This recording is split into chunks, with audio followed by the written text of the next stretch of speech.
Oke, selamat pagi semuanya. Hari ini kita mau bahas soal ujian 3. Saya lihat beberapa soalnya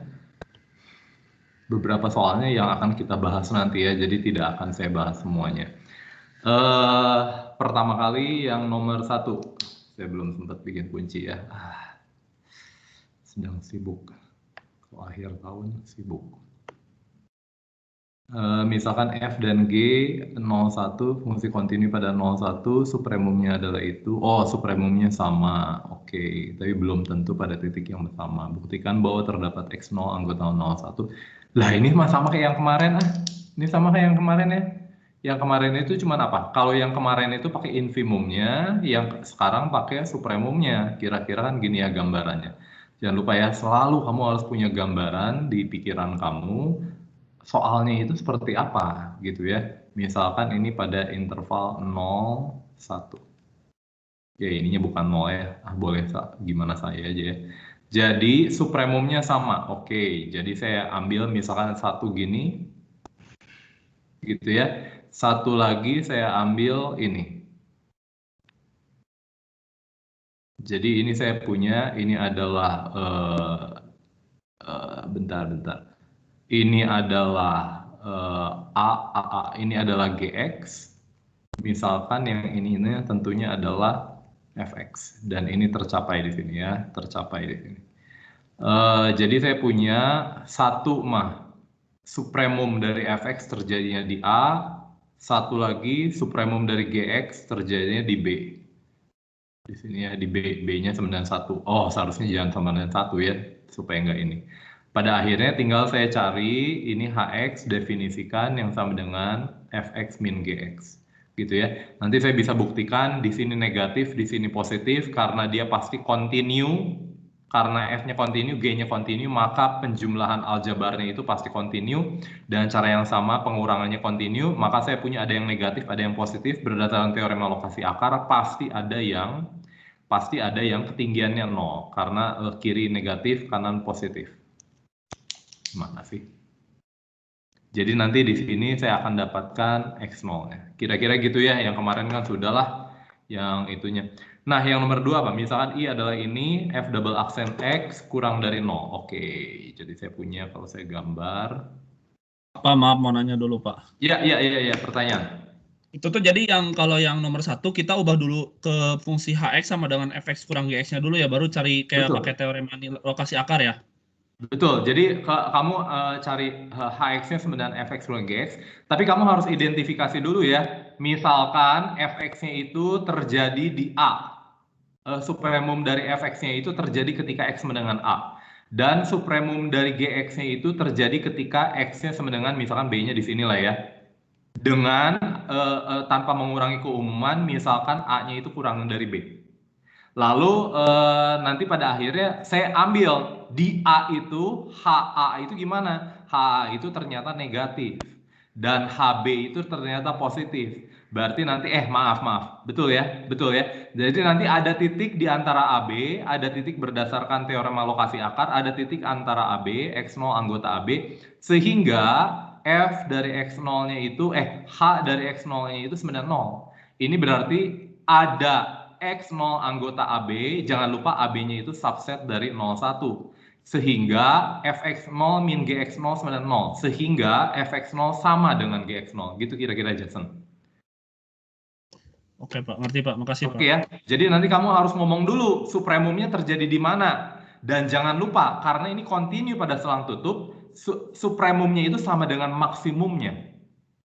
Ya, supremumnya harus di 01, nggak mungkin di tempat lain. Karena ini saya punya selangnya tutup. Kalau selang buka lain masalah ya. Jadi kamu harus harus menambahkan juga bahwa supremumnya ada karena ini pada selang tutup. Ya, supremumnya ada. Maksudnya supremumnya ada pada selang 01. Supremumnya ada pada selang 01. Oke. Kalau tidak ada pertanyaan soal nomor 2, nah nomor 2 ini apa? Nomor 2 ini saya punya F double aksen X untuk semua X anggota I. Oke, jadi kira-kira apa? Jadi kira-kira seperti ini ya. F double aksen. Oke, kira-kira gitu aja ya, kuadratik. Untuk semua, misalkan C anggota I, untuk semua, misalkan C anggota I. I-nya siapa? I-nya interval buka. Misalkan ini I interval buka, saya punya ini C, dan LC menyatakan grafik garis singgung Y sama dengan Fx. Misalkan di sini ya, ini garis singgungnya. Buktikan di C, FC. Ini FC, buktikan bahwa grafik Y sama dengan Fx selalu berada, grafiknya itu selalu berada di bawah garis ini. Bahwa grafiknya itu selalu berada di bawah garis ini. Oh. Ada ide gimana? Nah, ini mah udah pernah ya. Cuman tidak saya buktikan waktu itu. Waktu itu tidak saya buktikan. Ini sebenarnya mau ngomong apa ya? Mau ngomong apa ya? Ini kamu coba sendiri ya. Ini kamu coba sendiri ya. Jadi nomor 2 itu mau ngomongin apa? Ini mau ngomongin fungsi, kalau yang kata istilah si Deborah itu fungsi konkav. Fungsi konkav. Artinya nanti kalau saya ambil garis singgungnya, ya oke lah ya. Ya oke lah. Jadi kalau misalkan fungsi ininya kan seharusnya yang gini, fungsinya seharusnya yang gini. Nah ini nanti digeser ke sini, digeser. Gitulah. Ya, nanti kamu coba carilah. Ini rasanya nggak terlalu susah. Nanti pakai teorema Taylor dulu ya, karena F double aksennya sama dengan F double aksennya ada kurang dari 0, maka selalu bisa saya Taylorkan di sekitar C. Ini jadi apa? FC ditambah dengan nanti apa? Fx, x-nya tentunya anggota I. Nanti ini adalah Fc ditambah dengan F aksen C dikali dengan ini x min C ditambah dengan F aksen nggak usah C ya, maaf. Ini pakai X0 sembarang saja, X0 sembarang. X0 sembarang, tapi X0-nya itu anggota I gitu ya. Ini dikali F double aksen X0 dikali dengan kalau ini teorema Taylor ada C. C-nya itu apa? C-nya itu anggota X, X0. Anggota X, X0. Jangan lupa dua-duanya ini harus subset dari I tentunya. Ini X min X0 pangkat 2. Nanti kamu kurangin. Idenya kira-kira mirip dengan membuktikan fungsi konveks. Kalau saya punya turunannya ini positif, maka dia fungsinya konveks. Ini kebalikannya ya. Kalau ininya kurang dari 0, kau buktikan ini dia adalah fungsi konkav. Fungsi konkav plus pergeseran. Fungsi konkav digeser. Fungsi konkavnya kan kira-kira gini ya. Setiap kali saya ambil titik, maka nilai fungsinya itu di atas ininya. Nah, sekarang ini apa? Nanti sekarang kira-kira digeser seperti itu ya. Kamu coba ini. Nanti kalau tidak bisa, nanti kita bahas lagi hari Selasa. Nah, yang nomor tiga, A kurang dari B, F-nya dari AB, continue pada AB, buktikan bahwa C anggota AB sehingga ini sama dengan ini. Ini mah udah sangat-sangat biasa ya. Kan ini gimana caranya? Misalkan Fx-nya sama dengan ini, gunakan teorema nilai rata-rata untuk turunan.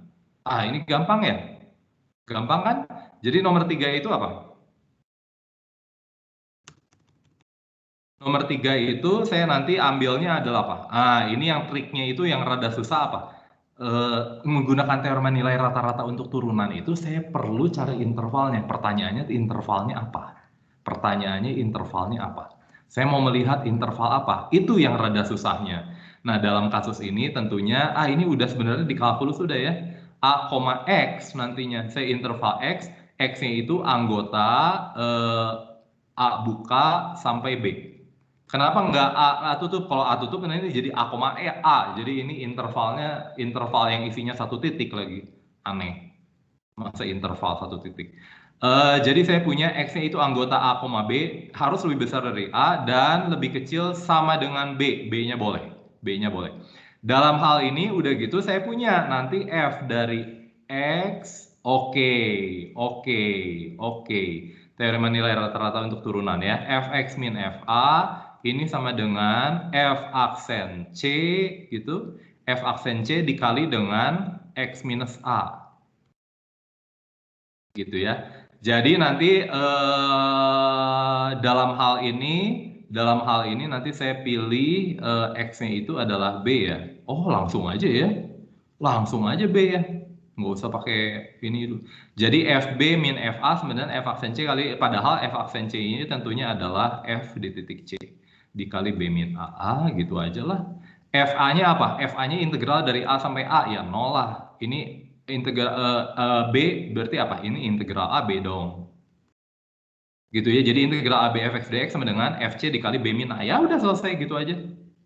Gitu ya. Jadi nanti teorema nilai rata-rata untuk turunannya itu harus FB min FA. Oke, tapi teorema nilai rata-rata untuk turunan tentunya mengasumsikan bahwa F-nya ini mempunyai turunan ya. Kamu harus ngomong dulu bahwa perhatikan dengan mendefinisikan fungsi ini, F-nya itu punya turunan pada selang ini, dan kamu tentunya di buku sudah dibuktikan. Di buku sudah dibuktikan. Jangan lupa ya, hipotesisnya harus kamu cek. Hipotesis untuk teorema nilai rata-rata untuk turunan apa? Kalau misalnya saya pada interval AB, hipotesisnya. Saya harus continue pada selang AB dan terdiferensialkan pada selang buka AB. Oke ya. Terdiferensialkannya ada ya pada akhirnya ini berdasarkan teorema nilai rata-rata berdasarkan apa? Kok saya lupa. Berdasarkan teorema dasar kalkulus, maka F aksen X-nya itu sama dengan Fx. Kalau F-nya ini nanti kalau F-nya ini terdiferensialkan di mana-mana ya. Kalau F-nya ini terdiferensialkan di mana-mana, maka F aksen X-nya itu sama dengan Fx untuk setiap X. Dan asumsinya harus F besarnya itu continue. Kalau F besarnya continue itu sudah dibuktikan di buku ya. Kalau saya punya mendefinisikan seperti ini, maka F besarnya continue. Hanya tinggal kamu buktikan menggunakan teorema dasar kalkulus bahwa F aksen X-nya ada untuk setiap A, B. Pakai teorema dasar kalkulus 2. Pakai teorema dasar kalkulus 2, maka F besar aksen X-nya itu sama dengan Fx. Ya, untuk setiap X anggota A, B buka. Cek hipotesisnya. Cek hipotesisnya. Jangan lupa ya, setiap kali kamu mau menggunakan suatu teorema, cek apakah hipotesisnya semua terpenuhi. Kalau tidak, berarti kamu harus cari cara supaya hipotesisnya terpenuhi. Gimana caranya? Gitu ya. Nomor 4, definisikan G adalah ini. Apakah G terintegral darbu? Kamu tidak belajar. Tapi pertanyaannya kalau gini, apakah G terintegral Riemann? Coba, kalau G terintegral Riemann, terintegral nggak? Nah, oke ya, G-nya antara 0,1, dia real, berarti saya punya apa? Gambarnya kira-kira seperti ini ya. Ini di 0, ini di 1. Kenapa 0 selalu di sini supaya jadi susah gambarnya. 0,1, X tambah 2. X tambah 2 berarti 0 tambah 1, berarti ini harus di sini 1. Ini adalah, ini 3 ya. Ini adalah GX-nya, kalau ini rasional, kalau irasional dia adalah 1.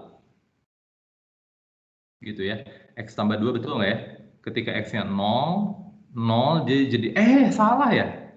Salah ya? Salah. Jadi apa. Jadi ini 01, ketika X-nya sama dengan 0, ini garis X, dia di 2, 0, 2 tambah 3. Oke.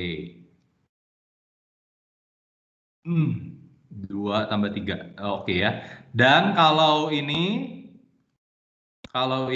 dia 1.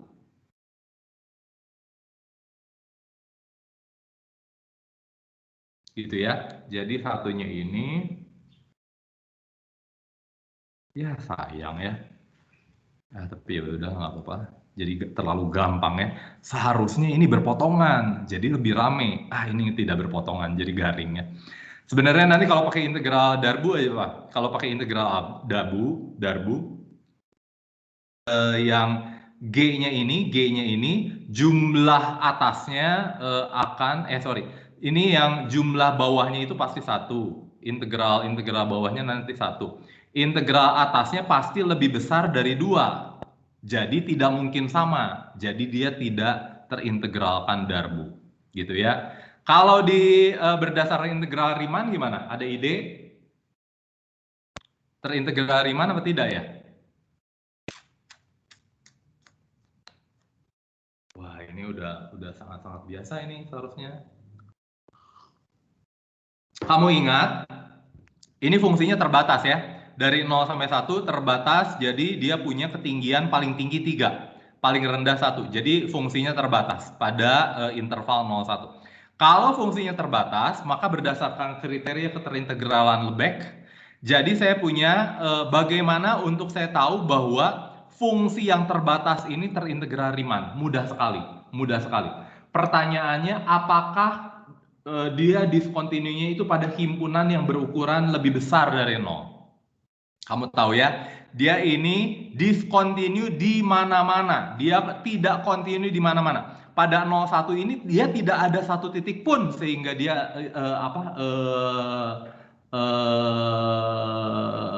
sehingga dia kontinu gitu ya. Jadi himpunan diskontinuitasnya itu adalah panjangnya 1, tidak 0, tidak 0. Ya pada akhirnya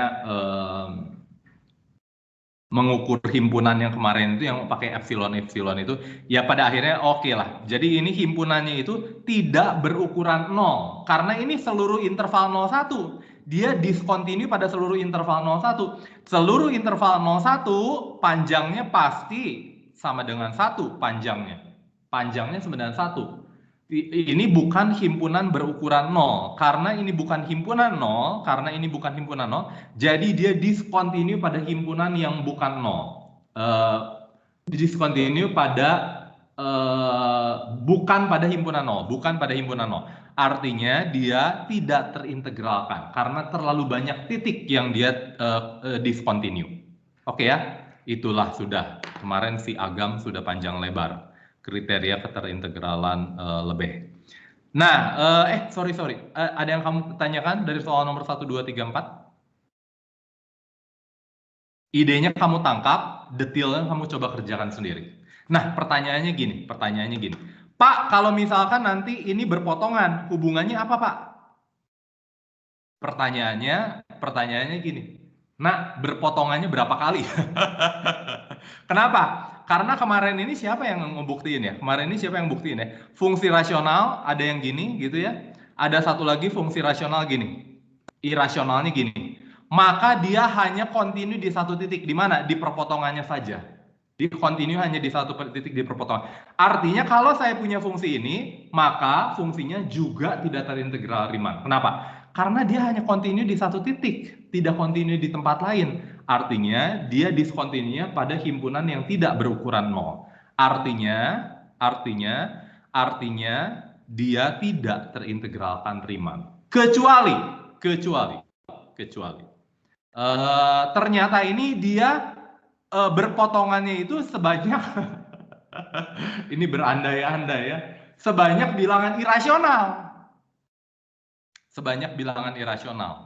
Jadi nanti saya punya diskontinu pada setiap bilangan, diskontinunya pada setiap bilangan rasional. Karena dia diskontinu pada setiap bilangan rasional, akibatnya dia fungsi ini terbatas dan diskontinunya hanya bilangan rasional. Bilangan rasional terhitung, ukurannya 0. Jadi pada akhirnya dia adalah fungsi yang terintegral Riemann kalau dia berpotongan sebanyak bilangan rasional di sebanyak bilangan irasional di 0,1 supaya diskontinunya pada bilangan rasional. Oke ya, Bapak Ibu ada yang mau ditanyakan soal dari nomor 1 sampai 4, tangkap idenya, nanti detailnya kamu coba kerjakan sendiri. Oke ya, jangan lupa ya, melihat soal-soal seperti ini yang paling penting adalah apa? Yang paling penting idenya. Kamu yang paling penting mengerti gambarannya seperti apa, grafiknya kira-kira seperti apa. Itu menurut saya yang paling penting. Karena kalau kamu nggak ada grafik ini di kepala kamu, cilaka.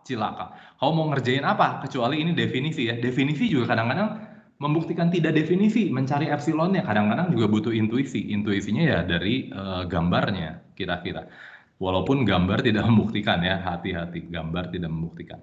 Nah, misalkan ini yang nomor 1, misalkan I dari AB selang buka, C anggota I, jika F dari I ke real mempunyai turunan di C, Buktikan F aksen C-nya ini. Ini yang udah kemarin kita ngomong ya, PDP. Kalau PDP itu langsung menggunakan ininya. Pakai turunan pertama, turunan nanti beda maju, beda tengah, apa segala gitu ya. Nah, karena apa? Karena diasumsikan turunannya ada. Kalau turunannya belum ada, limit ini belum tentu ada. Oke. Jadi kalau bisa terjadi F aksennya tidak ada, tapi limit ini ada. Seperti itu ya. Jadi jika ini buktikan bahwa F aksen C-nya ini sama dengan ini. Ini gimana? Ya, tentunya F aksen C-nya itu apa? Nanti kamu pakai F C plus H minus FC gitu ya, dibagi dengan H untuk H mendekati 0.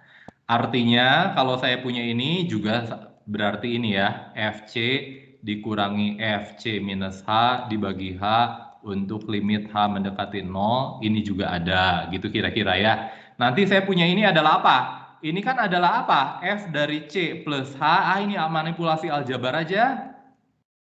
Ini kan sama dengan apa? Ini sama dengan F dari C plus H minus FC ditambah FC minus F dari C minus H gitu. Nanti ini dibagi dengan H. Pak, kalau ini kan dibagi dengan 2H, ya gampang lah. Setengahnya. Jadi setengah dari ini. Tapi kan nggak masalah, ini nanti jadi turunan pertama. Ini jadi turunan pertama. Ini jadi 2 kali turunan pertama dikali 2, dibagi 2. Jadi nanti F aksen juga. Gitu ya. Kamu coba ini ya. Jadi begitu F aksen C-nya ada, maka ini ada. Lalu kamu lakukan manipulasi aljabar, apa yang dimaksud dengan FC plus H dikurangi F dari C minus H.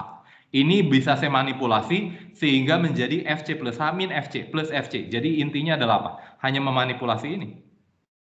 Minus FC plus FC. Nanti tentunya dengan kamu sudah mengerti bahwa ini itu sama dengan F aksen C.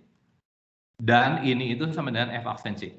Kalau kamu belum mengerti kenapa ini F aksen C, kamu coba. Ini sebenarnya hanya substitusi variabel saja, sehingga kamu dapatkan FC min H, ya. Substitusi variabel atau mungkin bisa dilihat dengan cara lain, bahwa ini keduanya adalah turunan di titik C. Gitu ya. Jadi kalau turunannya ada, maka ininya itu sama dengan turunannya. Kalau turunannya tidak ada, bisa turunannya tidak ada, limitnya ini ada. Contohnya, belum contohnya. Misalkan fungsi G dari I ke M mempunyai turunan pertama pada I, dan G mempunyai turunan kedua di C. Oke, mempunyai turunan pertama pada I, G mempunyai turunan kedua di C. Oke. Dengan menggunakan pada bagian A dan teorema L'Hopital, buktikan bahwa G double aksen adalah ini. Oke, buktikan bahwa G double aksen adalah ini. Bagaimana cara membuktikannya ya? Membuktikannya G double aksen sama dengan ini.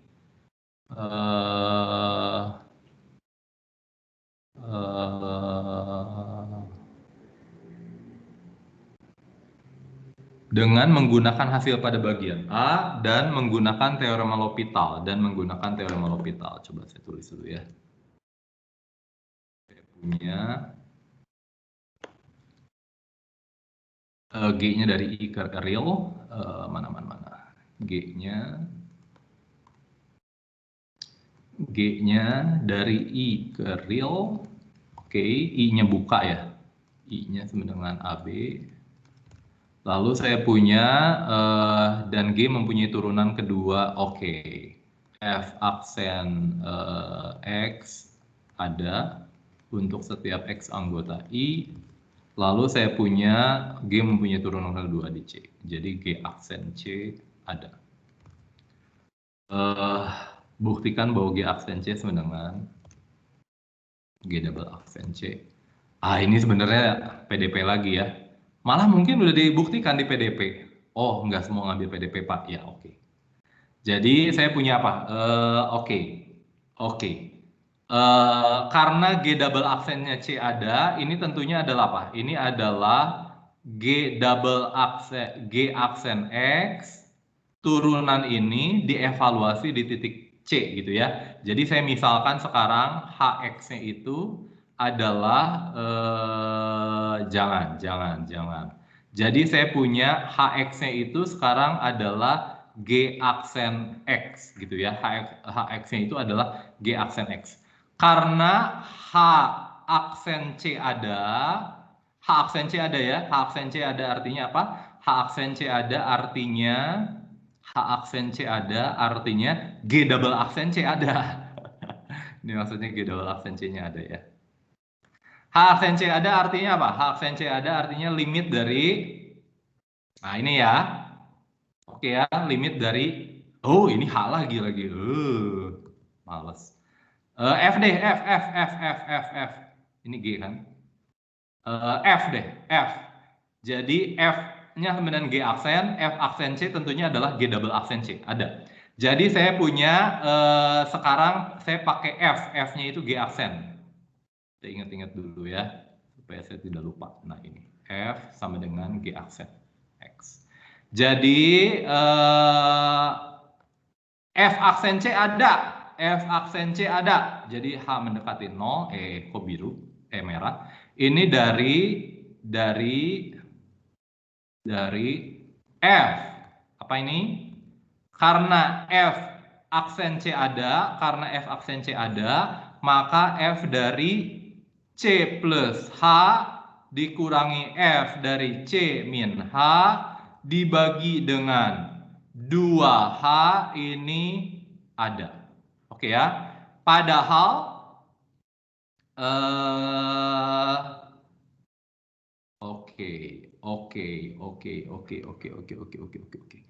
mempunyai turunan pertama pada I. Jadi F-nya ini sekarang saya balikin lagi.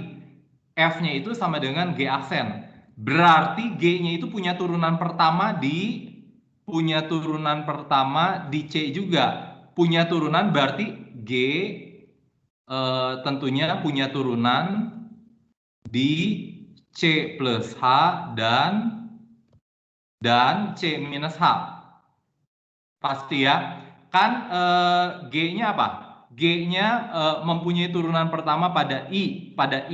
Artinya pada selang buka ini. Kan C-nya itu kamu ambil satu titik di sini. Karena ambil satu titik di sini, maka dia akan continue di seluruh ini kan. Berarti nanti dia akan continue pada C plus H dan C min H. Tentunya untuk H yang mendekati 0. Untuk H yang mendekati 0 ya. Tidak masalah. Jadi karena G-nya itu punya turunan di C plus H dan C min H, jadi saya punya apa? Berdasarkan atas saya punya apa? Limit dari H mendekati 0, dari G dari C plus H min G dari C min H dibagi dengan 2H, ini ada. Dan ini sama dengan G aksen C. Padahal ini sama dengan F aksen FC. Jadi nanti FC ini kamu ganti. Kalau FC itu adalah ini, nanti tinggal kamu ganti. Berarti G aksen C.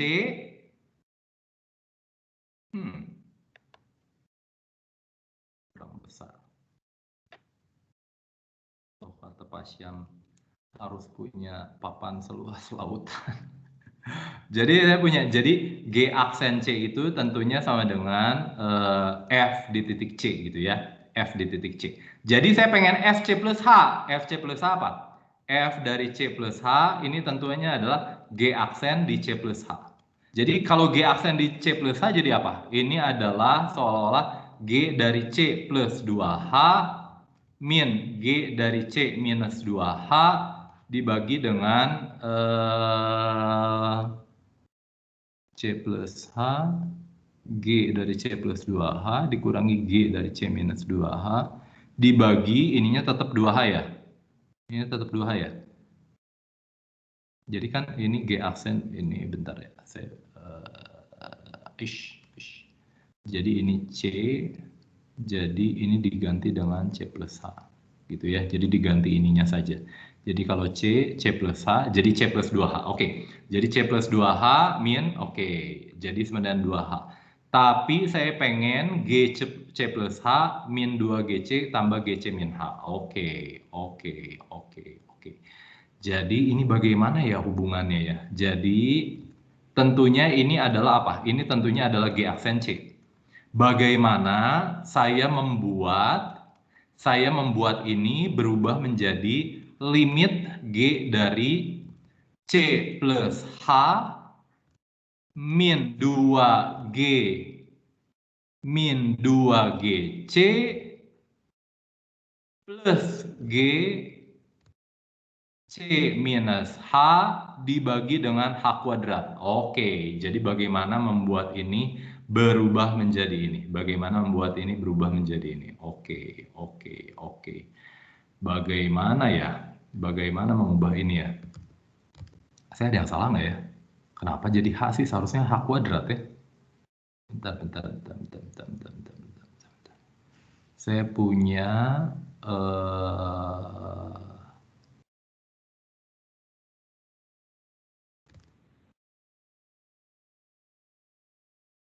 ini kayaknya saya ada yang salah ya. Seharusnya saya pakai F ya. F-nya ada, G aksen C ada, berarti ini. Oh, ini kan masih dalam G.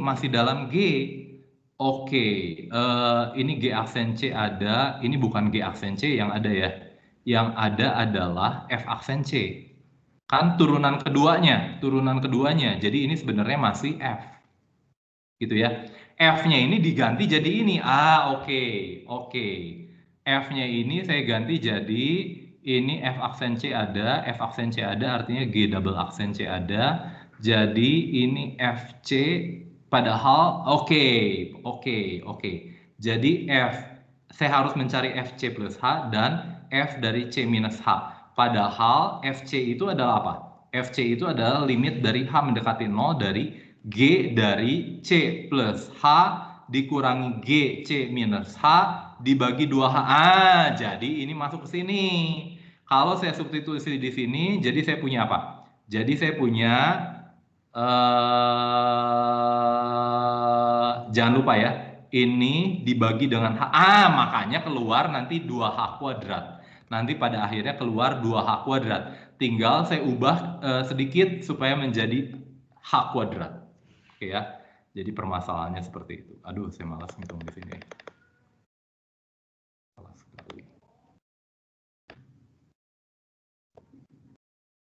Salah sekali. Jadi saya punya apa? G dari C plus 2H dikurangi G dari ini FC plus H itu adalah apa? GC plus H, maaf. Ini FC, kalau FC plus H ini GC plus 2H min G C apa sih ini? C plus H min H, C plus H min C, min GC ya. Jadi min GC, oke. Ini baru apa? Ini baru ini dibagi H. Ini baru dari FC plus H. Ini FC plus H berubah menjadi ini. Gitu ya. Dikurangi dengan FC minus H. FC minus H itu menjadi apa? FC minus H, ini C minus H dari G limit tentunya H mendekati 0. Ini 2H. G C plus H, C plus H, C min H menjadi C min H plus H. Jadi ini GC, gitu ya. Apa saya salah? Oke ya. Ini dikurang dari G dari C minus H, C minus H minus H, C minus 2H. Dibagi dengan 2H. Tentunya ini nanti dibagi dengan H.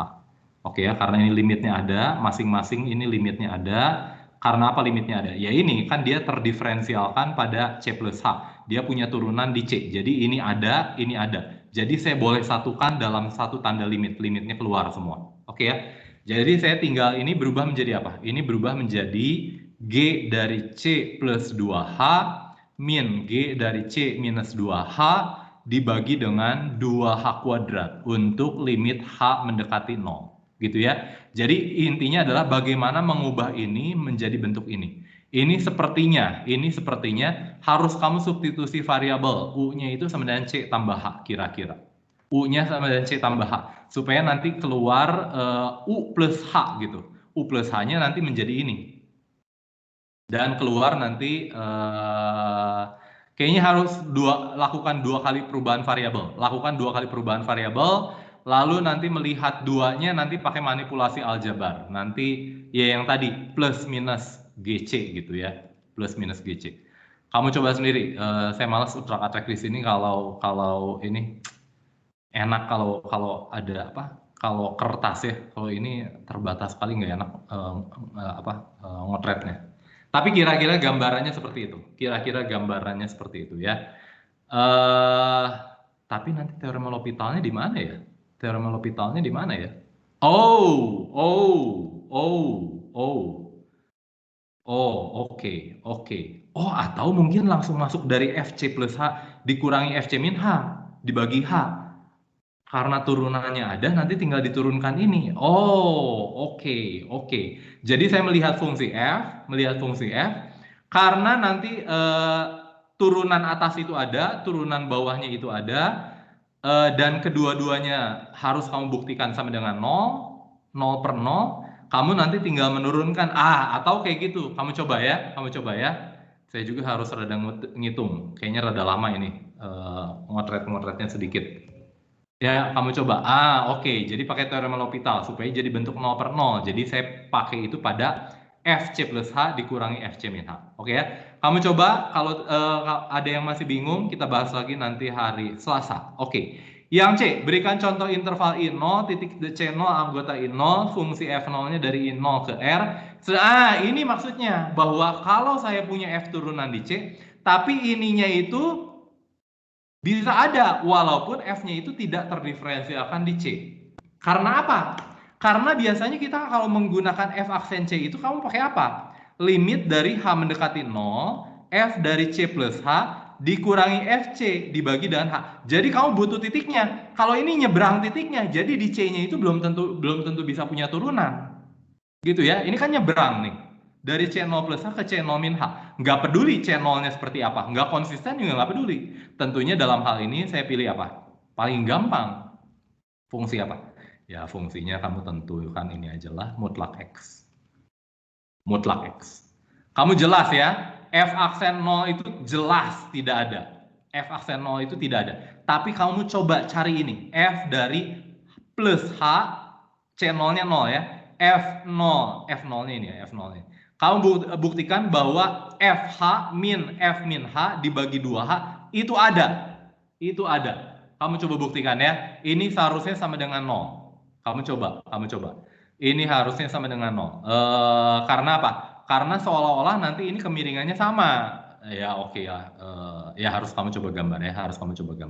Jadi kalau kamu nggak gambar pun kamu bisa substitusi lah. Kamu substitusi aja. Begitu dimutlakin, F dari mutlak H itu menjadi H.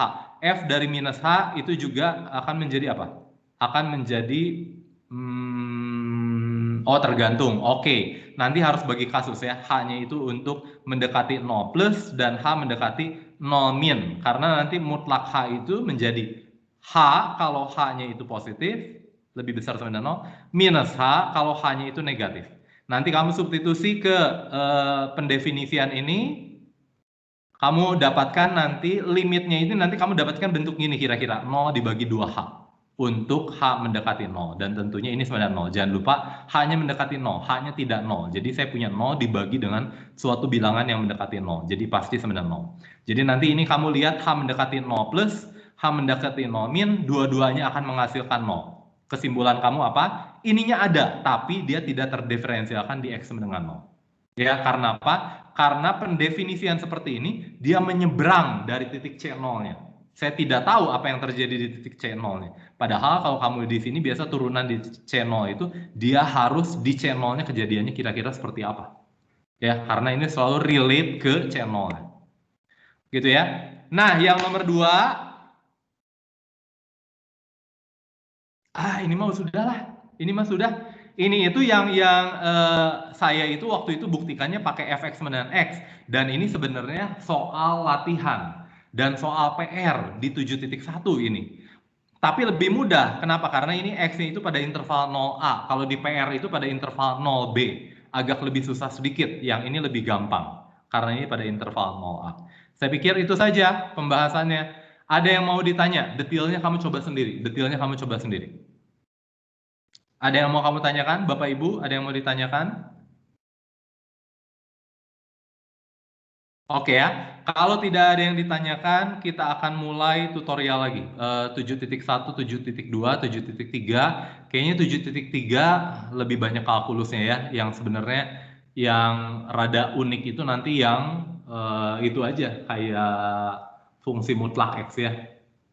Integral dari mutlak X. Ya, yang rada unik itu paling yang itu aja. Integral signum.